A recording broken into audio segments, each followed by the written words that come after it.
తాకట్టులో ఉన్న బంగారాన్ని విడిపించి ఆ రోజున్న మార్కెట్ ధర కట్టి మిగిలిన డబ్బును మీకు అందిస్తుంది కొమ్మూరి గోల్డ్. నమస్కారం గురువు గారు. శ్రీమాత్రే నమః. వృషభ రాశి వారు లలితా సహస్రనామాల్లో ఏ నామాన్ని ఉచ్చరిస్తే వారికి మంచి జరుగుతుందంటారు? తప్పకుండా అండి. ఇక్కడ లలితా సహస్రనామాల్లో ముఖ్యంగా ఈ వృషభం వారికి రాస్యాధిపతి శుక్రుడు అవుతాడు. మీరు వృషభం వారి యొక్క తత్వాన్ని కనుక చూసుకుంటే కూడా ఓపిక ఎక్కువ ఉంటుంది వీరికి.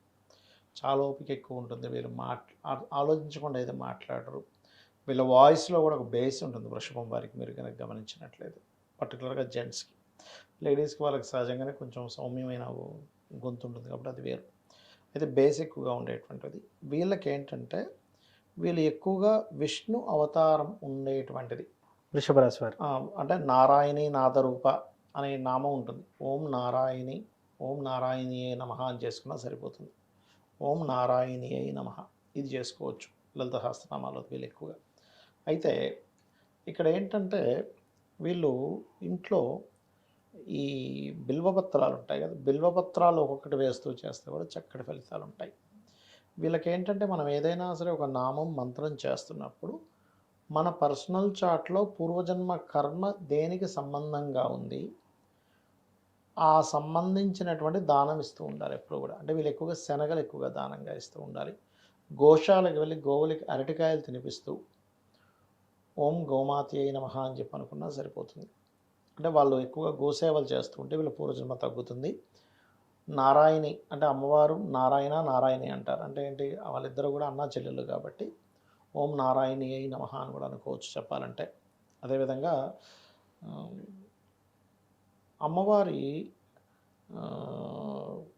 యొక్క నామం చేసేటప్పుడు పర్టికులర్గా ఇక్కడ ఏంటంటే బుధవారాలు ప్రత్యేకంగా ఈ నామం చేసేవాళ్ళు బుధవారాలు ఏదైనా విష్ణు ఆలయానికి వెళ్ళి అక్కడ కూర్చొని చేసినా, శివాలయానికి వెళ్ళి అక్కడ కూర్చొని చేసినా కూడా వీళ్ళకి చాలా మటుకు కర్మలు అనేటువంటివి దగ్ధం అవుతాయి.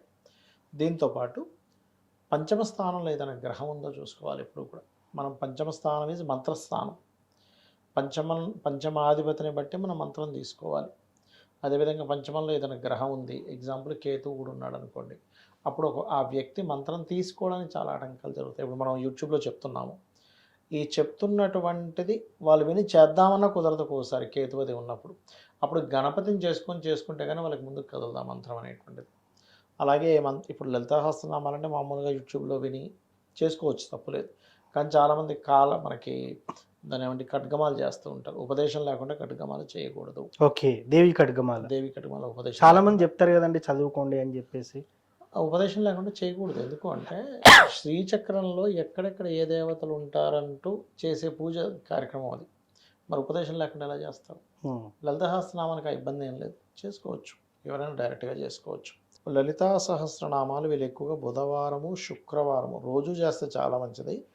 నాకు రోజు కుదరదు అనుకునేటువంటి వారు కనీసం ఈ బుధ శుక్రవారాల్లో అయినా వీళ్ళు ప్రత్యేకమైన నైవేద్యం పెట్టి చేసినట్లయితే, అంటే రోజు చేసేవాళ్ళు ఈ రోజుల్లో ఇంకా కొంచెం ఏదైనా పాయసాన్నం కానీ లేకపోతే ఇంకేదైనా గూడాన్నం కానీ ఇలాంటివి ఉంటాయి కదా, లేదా నెయ్యి కలిపిన హరిద్రానైకరసిక అంటూ ఉంటారు, పెట్టి చేసినా కూడా వీళ్ళకి ఏమవుద్దంటే ఈ లలితాసహస్రనామాల వల్ల వీళ్ళకి ఫైనాన్షియల్ గ్రోత్ పెరుగుతుంది మెయిన్గా. అయితే ఫైనాన్షియల్ గ్రోత్కి డిఫరెంట్ మంత్రం ఉంటుంది. ఓం సంపత్కరీ సమారూఢ సింధుర వ్రజ సేవితాయ నమః కానీ, లేదా ఓం ధర్మాధ్యక్ష ధనాధ్యక్ష ధనధాన్య వివర్ధని నమః కూడా చేసుకోవచ్చు చెప్పాలంటే. సో ఇది మాత్రం ఖచ్చితంగా పాటించాలి. గోవులకు కాస్త ఇవి చేయడము. అదేవిధంగా ఇంకా వీలైతే దక్షిణామూర్తి ఆలయాలు లేకపోతే దత్తాత్రేయ ఆలయాలు ఉంటాయి కదా, అక్కడికి వెళ్ళి ఈ పసుపు లేదా గంధము వీటిని అక్కడ ఆ స్వామివారికి వాడుకోవడానికి ఇవ్వాలి. ఎందుకంటే దక్షిణామూర్తి రూపిణి అని ఒక నామం ఉంటుంది లలిత సహస్రనామం. దక్షిణామూర్తి రూపిణి అంటే దక్షిణామూర్తి రూపం కూడా అమ్మవారే. ఎవరికైనా కూడా కొంతమంది చూడండి, వాళ్ళ రేపు ఆటిజం కేసెస్ ఉంటాయి.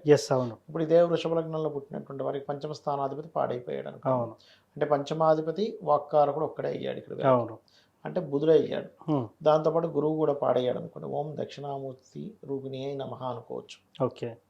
సో ఎందుకంటే అది కూడా వీళ్ళకి దక్షిణామూర్తి రూపము, దక్షిణామూర్తిని తలుచుకోవడం అనేది జ్ఞానాన్ని ఇస్తుంది. సహజంగా ఆటిజంలో ఉండేటువంటి వారికి ఏమిటి ప్రాబ్లం అంటే 10 ఏళ్ల వయసు పిల్లవాడు 5 ఏళ్ల పిల్లవాళ్ళ ప్రవర్తిస్తుంటాడు. జ్ఞానం అనేది వికసించదు. జ్ఞానాన్ని వికసింపజేసేటువంటి నామం ఏదైతే ఉందో ఓం దక్షిణామూర్తి రూపిణి నమః. ఇది చేసుకోవచ్చు. తద్వారా ఏమవుతుందంటే ఇక్కడ పూర్వజన్మ కర్మలు తొలగుతాయి, ఫైనాన్షియల్ గ్రోత్ పెరుగుతుంది, వీళ్ళ ఉపాసన ఇది కూడా అవుతుంది. ఎస్. అట్లా అనమాట. సో మొత్తానికి వృషభ రాశి వారు చదవాల్సిన శ్లోకం గురించి అయితే లలిత సహస్రనామ శ్లోకం చేసుకోవాలి. గురించి లేదు వివరించారు. ఎవరైనా దీక్షలా తీసుకొని చేస్తాను అన్నారు అనుకోండి, 40 రోజుల పాటు దీక్షలా తీసుకుంటాను, ఈ మంత్రాన్ని నేను చేస్తాను, ఈ నామాన్ని నేను చేస్తాను, ఓం నారాయణి అయి నమః అని చేస్తాను అనుకోండి, చేసుకోవచ్చు. Yes. ఇందులో మరలా మీకు అప్పుల బాధలు కూడా ఉన్నాయన్నప్పుడు గ్రీన్ కలర్ వస్త్రాలు వేసుకొని, ఓకే. అంటే ఒక దీక్షలాగా గ్రీన్ కలర్ వస్త్రాలు ధరించి ఓం అపర్ణాయ నమః కూడా మంత్రం చదువుకొని చేస్తే ఇంకా అద్భుతమైన ఫలితాలు ఉంటాయి. ఎస్ సార్, ఏది ఏమైనప్పటికీ కూడా ఖచ్చితంగా అందరికీ వ్యక్తిగత జాతకం ఇంపార్టెంట్. వ్యక్తిగత జాతకం ఆధారంగానే ఈ రాశి ఫలాలు కానివ్వండి. జాతకం లేని వారు కూడా ఏం చేసుకోవాలంటారు? చాలా మందికి జాతకాలు ఉండవు, కొంతమంది పూర్వం కొంతమంది రాస్తారు, కొంతమంది రాయరు. సో అలాంటి వారు మరి వాళ్ళ ఐడెంటిటీని కలుపుకోవడం ఎలా, అంటే వాళ్ళ వ్యక్తిగత జాతకం కనుక్కోవడం ఎలా అంటారు? అంటే ఒకటండి, వ్యక్తిగత జాతకం అనేటువంటిది వాళ్ళు పుట్టినటువంటి డేటు, టైము, ప్లేస్ని బట్టి తెలుసుకోవాలి ఒకటి. రెండవది ఏంటి అంటే ఈ అసలు జాతకమే లేదు కానీ లలిత సహస్రనామాల్లో ఏం చేసుకోవాలంటే ఒక్కొక్క దానికి ఒక్కొక్క నామం ఉంది ప్రత్యేకంగా. ఇప్పుడు చూడండి, ఎవరికైనా సరే కెరియర్లో సెట్ అవ్వాలి బాగా, అలాంటి వాళ్ళు ఓం మాణిక్యం ఒకటాకార జానోద్వయ విరాజితాయ నమః చేసుకోవచ్చు. లేదంటే బిజినెస్లో ఇంప్రూవ్మెంట్స్ అవ్వాలి, ఓం ఇంద్రగోప పరిక్షిప్త స్మరతోనాభజంగికాయ నమః. ఈ ఇంద్రగోప పరిక్షిప్త నామం ఏదైతే ఉందో వాళ్ళ లైఫ్లో, అంటే వాళ్ళ జాతకంలో 11th హౌస్ పాడైంది అనుకోండి, ఇది చేసుకోవడం ద్వారా హ్యాపీనెస్ అనేది పెరుగుతుంది, సక్సెస్ రేట్ అనేటువంటిది పెరుగుతుంది. అది అదేవిధంగా మరొక విషయం ఏంటంటే ఒక్కొక్కసారి కొంతమందికి అనారోగ్యంతో బాధపడుతుంటారు చిన్నప్పటి నుంచి కూడా. అలాంటి వారు ఓం సర్వవ్యాధి ప్రశమని సర్వమృత్యు నివారిణి అగ్రగణ్య చింత్య రూప కలికల్మషనాశిని నమః చేసుకోవచ్చు. ఇలాగా ఎవరెవరు దేనికి సంబంధించి చేయాలో దానికి సంబంధించి చేసుకునేటువంటిది ఉంటుంది.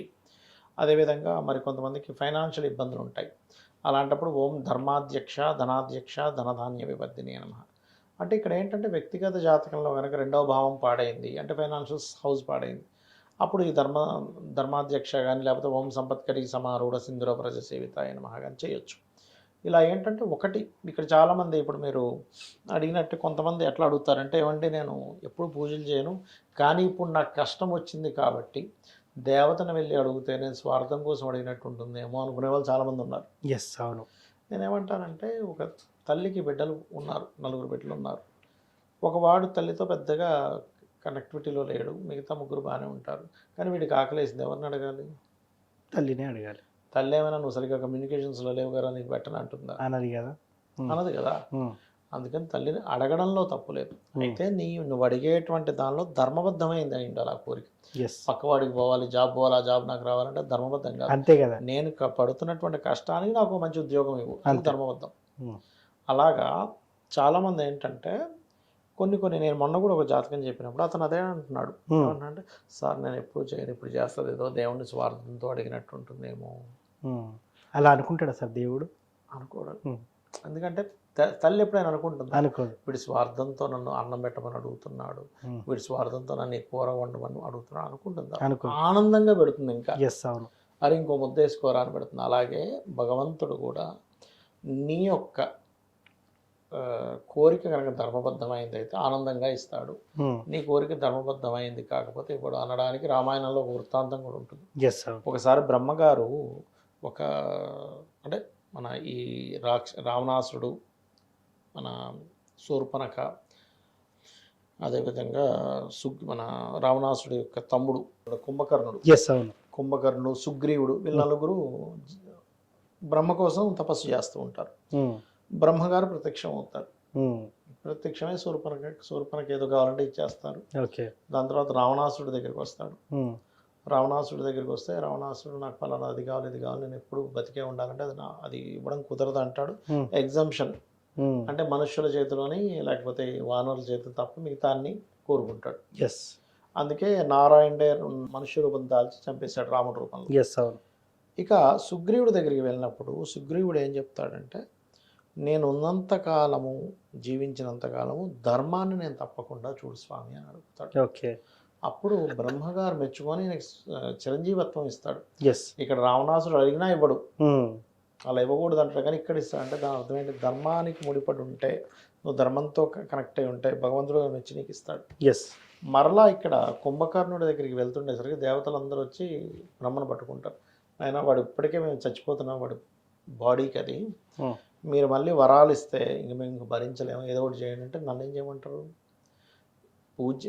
జపం చేశాక నేను రావడం, వరాలు ఇవ్వడం నా యొక్క డ్యూటీ, తప్పదు అంటే సరే ఏదో ఒకటి చేయండి అంటే అప్పుడు సరేలే అని సరస్వతీదేవి చెప్తే సరస్వతీదేవి కుంభకర్ణుడి యొక్క ఆలోచనలోకి నాలుక మీదకి వస్తుంది. ఎస్.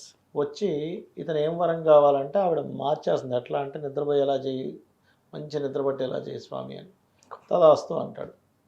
వాడు 24 గంటలు నిద్రపోతుంటాడు. అంతే. సో ఏది కోరుకుంటే అదే అన్నట్టు ఇంకా. అలా ఏంటంటే మనం చేసిన జపానికి, మనం చేసిన పూజకి రుణం ఉంచుకోకూడదు కాబట్టి అమ్మవారు ఇస్తుంది. ఎస్, అవును. దాన్ని మనం తల్లిగా భావించినప్పుడు స్వార్థము అనుకో. మీ భావన తల్లి లేదా తండ్రి అనే భావంతో ఉన్నప్పుడు మీకు స్వార్థం అని అనిపించదు ఫస్ట్. ఎస్. ఎప్పుడైతే ఎక్కువగా స్పిరిచువల్లోకి వెళ్ళిపోతారో స్వార్థంగా అసలు కోరిక కోవద్దు ఫస్ట్. ఎస్, అవును. అది. సో ఏ లలిత సహస్రనామంలో ఏ నామాన్ని చదివితే ఎటువంటి ఫలితాలు ఉంటాయి, అదేవిధంగా జాతకం లేని వారు ఎలా జాతకాన్ని తీసుకొని ఐడెంటిఫై చేసుకోవాలనేది ఫుల్ క్లారిటీగా ఇచ్చారు సార్. ధన్యవాదాలు. శ్రీమాత్రే నమః.